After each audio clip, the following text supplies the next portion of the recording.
Hello everyone, my name is Zach and I make video games. So you've probably been wondering where I've been, and I can respond to that with a simple statement. Sage was a thing. In case you haven't seen my trailer on my channel, I participated this year with my fan game, Megaman Makeshift. It's not much, but it's something. Okay, so this is the part where I normally make a post-mortem, talk about what I did do, what I didn't do, etc. But there's a lot to dig through, and that is reserved for another video. For now, I'm just going to talk about my experience, the feedback I got, and some friends I made. After all of that, I have a very important announcement to make. So, participating in Sage is always a weird feeling.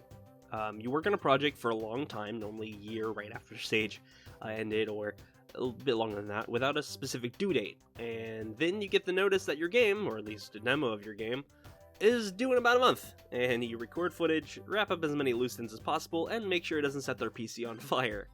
Fun stuff. There were a lot of really cool projects this year. Pizza Tower, Vertebreaker, Sonic GT, and Starbuster were some of the games that I played a bit of from the current lineup. I mean to go through all of them later on and actually give them all a fair go, and I might even do some videos on them, but for now, those four are some of the ones that I really enjoyed. As has been said numerous times, there were a lot of indie titles this year, and that's rad as hell. In the future, I hope that despite its history as being a fan game expo, Sage becomes more indie-focused instead of more fan game-focused. With that said, it was kind of a bummer that I didn't get to be in the big Sage pre-stream with everybody else, but with the feedback I got and with what my game was going up against, I'm not too terribly upset. To be fair, I was going up against the guy who made Sonic Mania, or at least one of the guys who made Sonic Mania, as well as Pizza Tower, which, if you haven't played yet, seriously go stop what you're doing, download it now and play it. It's amazing. I mean, compared to those, I'm not too upset. If my game was included in that lineup, I'm pretty sure it would have been a gray note in that entire section. As sad as it is, I'm not too upset that I wasn't there. This actually segues directly into the feedback part of this entire tirade. So a good chunk of Sage's appeal to me and to many other people is the fact that my project can be seen by a lot of people, and I can get feedback on where I'm at as a developer, as a programmer, as an artist, etc. Unlike last year, my game wasn't exactly the butt of any jokes. So last year, Megaman Adventure, not super well received. Very buggy, very broken, very obvious done in 3 months. Fine.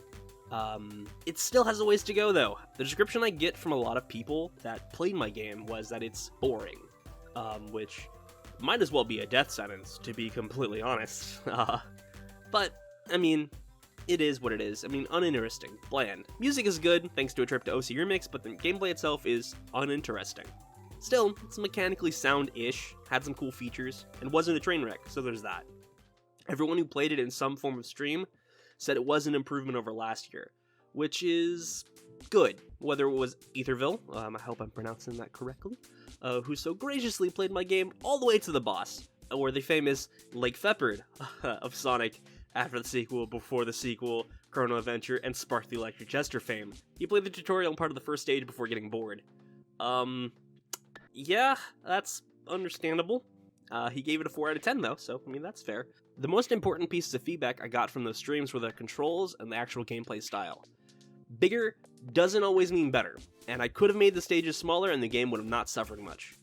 Things to keep in mind. Moreover, generic third-person shooters controls are great, but can't be what you bank on. Food for thought. On a more positive note, during this past year in preparation for Sage, I also met with a lot of people.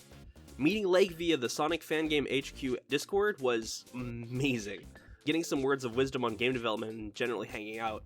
He's awesome. Like, he's a really chill dude. Yeah, we had a lot of fun. I really like the guy. I mean, yes, he didn't play my game all the way through, but like, he gave some of the most honest opinions on that ever, and I really do appreciate it. I got to talk finally with Nick on Planet Ripple, formerly Nick on Aqua Magna, if you're more familiar with him that way.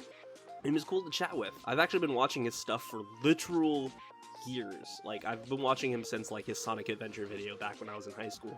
And I actually wanted to be part of the Sonic Exodus project he was working on before that fell apart.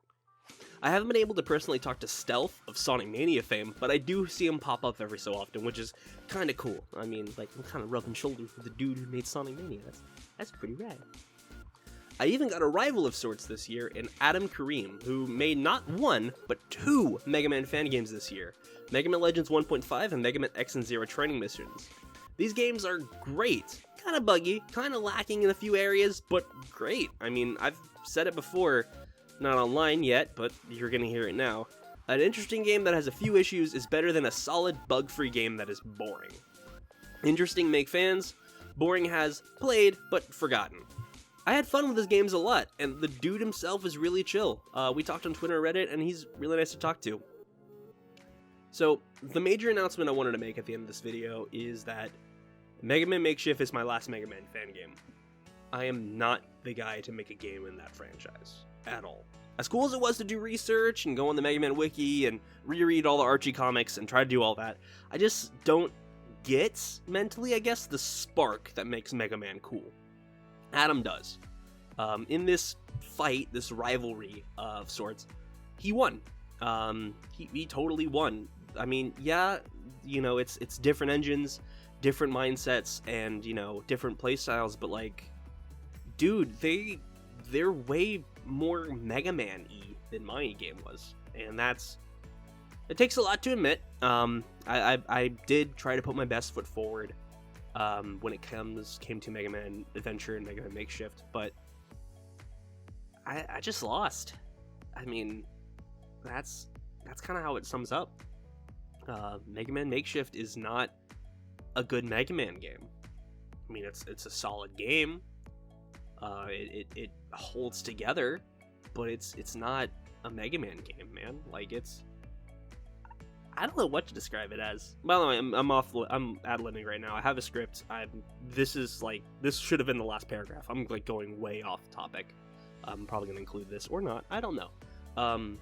But Mega Man Makeshift, to me, I had a lot more fun when it wasn't a Mega Man game, if that makes sense. Like, when it was still its most bare bones, and I had just like, oh, I have guns, oh, I have characters, I have character customization.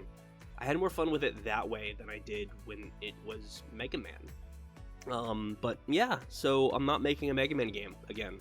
If you got this far, thanks for watching. I'll be releasing a new actual review pretty soon. The script is almost done, and I'll be recording audio and video for it probably by the end of this week, if not next week. Thank you for watching again. I'm Zach, and I'll see y'all next time. Take it easy. Peace.